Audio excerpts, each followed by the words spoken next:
Hello friends, আসসালামু আলাইকুম। সবাই কেমন আছেন? আশা করি আল্লাহর অশেষ রহমতে আপনারা সবাই অনেক অনেক ভালো আছেন। এই যে দুপুরে রান্নাবান্নার জন্য কাটাকুটি করে নিলাম, সেখান থেকে ভিডিওটা স্টার্ট করলাম। তো প্লিজ একটা লাইক দিয়ে আমার ভিডিওটি কন্টিনিউ করবেন। আশা করি আজকের ভিডিওটি আপনাদের কাছে ভালো লাগবে। তো আজকে রান্না করার জন্য এখানে আমি ধুন্দল কেটে নিয়েছি হচ্ছে পটলের ছোকলাটা ফেলে দিয়েছি। এখানে হচ্ছে পটল ভাজি করার জন্য পরিমাণ মতো লবণ হলুদ মেখে নিচ্ছি। সকালবেলা ঘুম থেকে ওঠার পর আমার সবচাইতে প্যারাদায়ক যে কাজটি মনে হয় সেটা হচ্ছে রান্নাটা যদি একটু দ্রুত মতো শেষ করতে পারি তাহলে ঝামেলা মাথা থেকে অনেকটাই চলে যায়।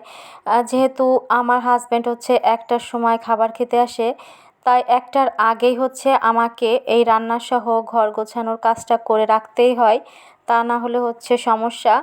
তো এই জন্য হচ্ছে রান্নার কাজটা আগে আগে করার চেষ্টা করি, কাটাকুটিটা করে নেই। তো আমি তো সব সময় হচ্ছে আগে কেটে ধুয়ে তারপর হচ্ছে একসাথে রান্নাটা বসিয়ে দিই।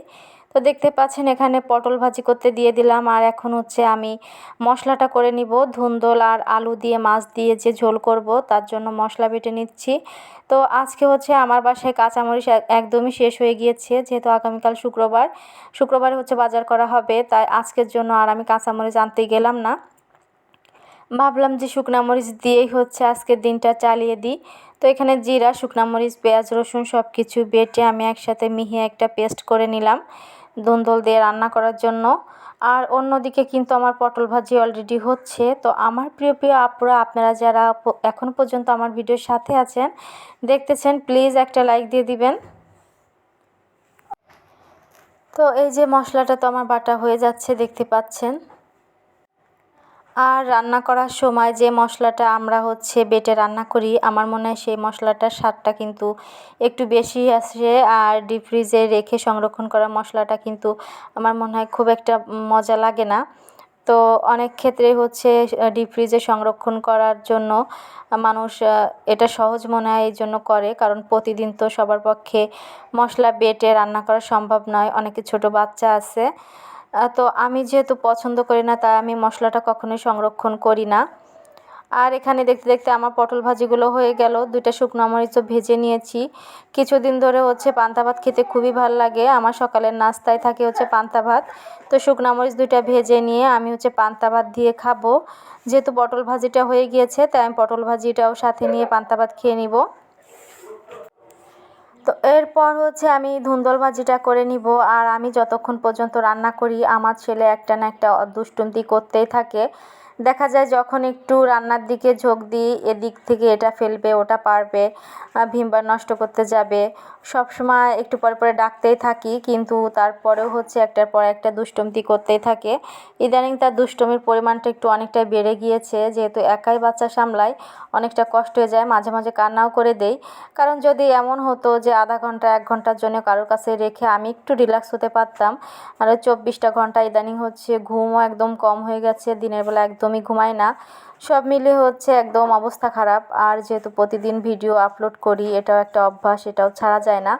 তো এখানে হচ্ছে আমি ধুন্দল রান্না করার জন্য দেখতে পেলেন প্রথমে আলু আর মাছটা কষিয়ে নিয়েছিলাম, আর কষিয়ে রেখে মাছ উঠিয়ে রেখে তারপর হচ্ছে আলুর ভিতর ধুন্দল দিয়ে, আর এখন দেখতে পাচ্ছেন খুব সুন্দর কিন্তু মাছটা দিয়ে দিলাম, ঝোলটা হয়ে যাচ্ছে।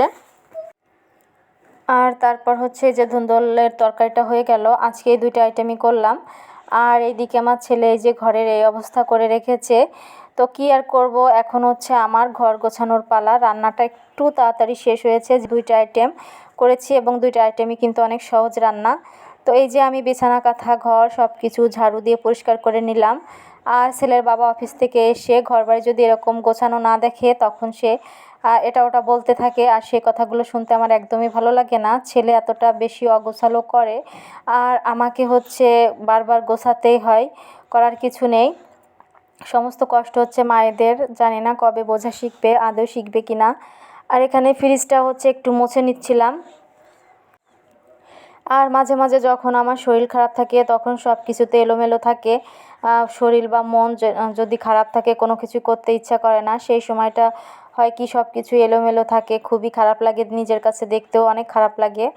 আর আমি অনেকগুলা কাপড় ধুয়ে নিয়েছি, এখন চলে যাব ছাদে। তো ছাদে যাওয়ার আগে হচ্ছে আমি লেবু শরবতটা বানিয়ে রাখলাম। আসলে এই কাজগুলো প্রতিদিনই করি, কিন্তু শুধুমাত্র রান্নাটুকুই হচ্ছে আপনাদের সাথে বেশি শেয়ার করার চেষ্টা করি। সমস্ত কাজ আসলে করতে গেলে আর ভিডিও করতে গেলে ওইভাবে হয় না। তারপর হচ্ছে সব কিছু মিলে আরও অনেক অনেক ভিডিও তো দেখতেই হয়, এটা তো আর একটা বড় ডিউটি ফোনে। তো এখানে হচ্ছে দেখতে পাচ্ছেন কাপড়গুলো হচ্ছে আমি পরিষ্কার করে নিয়েছি, আর এখন এগুলো নিয়ে ছাদে মেলে দিতে যাব। এই যে ইউটিউবে কাজ করতেছি, এর কিন্তু কোনো হচ্ছে ফলাফল নাই। তো ফলাফল হচ্ছে শূন্য, সেই শূন্য নিয়েই হচ্ছে করতেছি। কাউকে যদি বলি যে আমাকে তো ইউটিউবে কাজ করতে হয়, তাহলে বলবে এই কাজের দাম কি, কী দাম তুমি পাও, এটাই বলবে। তাই এটাও কিন্তু সম্পূর্ণ পার্সোনাল রেখে কাজগুলো করতে হয়। তাহলে চিন্তা করা যায় যে আসলে কতটা, কয়জনের ফ্যামিলিতে আসলে এইভাবে ফিরি ফিরি এগুলা করে, মানে এগুলো সবাই ফালতু জিনিসই মনে করে যে ভিডিও করে করে ছাড়তে হবে। তো যাই হোক, চেষ্টা করে যাই, চেষ্টার ফল একদিন মিষ্টি হবে। তো কাপড় নাড়তে চলে আসলাম। আর কি হয়, মাঝে মাঝে ভিডিওগুলো চালু রেখে হচ্ছে ভিডিওগুলোতে যদি একটা কমেন্ট করে দেয়, অনেকে বিশ্বাস করতে চায় না। তাই ভিডিও মাঝে মাঝে একটু দেখতে হয়, কারণ ভিডিও রিলেটেড কথাও বলতে হয়।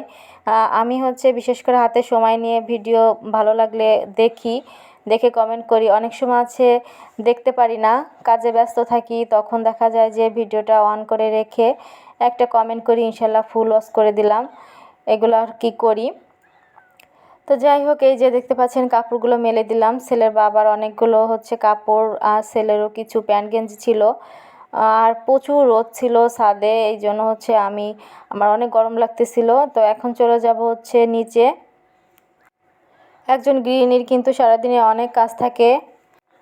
আমি সবসময় চেষ্টা করি দুপুর পর্যন্ত সমস্ত কাজগুলো গুছিয়ে করার, কারণ এরপর হচ্ছে গোসল করার পর, খাওয়া দাওয়ার পর আমার আর কোনো কাজ করতে ইচ্ছে করে না, রেস্ট করতে মন চায়। তারপর সন্ধ্যার পরে হচ্ছে আবার নাস্তা বানানো স্টার্ট করি। আর এই বাকি সময়টুকু, মাঝখানের সময়টুকু হচ্ছে আমার একদম রিল্যাক্সে থাকতে ইচ্ছে করে, ফোন ঘাটাঘাটি করতে ইচ্ছে করে, অন্য কোনো কিছু করতে খুব একটা ইচ্ছা করে না। আর এরপর কাপড় নেড়ে দিয়ে আরও ডিউটি আছে, ছেলেকে খাবার খাওয়ানো। তো ছেলেকে তো খাবার খাওয়াবো, আর গোসলটা কিন্তু আমি যখন কাপড় ধুয়েছি তার আগেই ছেলেকে গোসলটা করিয়ে দিয়েছি। আর এখন হচ্ছে নিজে গোসল করে ছেলেকে খাবার খাওয়াবো। তো সবাই ভালো থাকবেন, সুস্থ থাকবেন, দেখা হবে নতুন ব্লগে। আল্লাহ হাফেজ।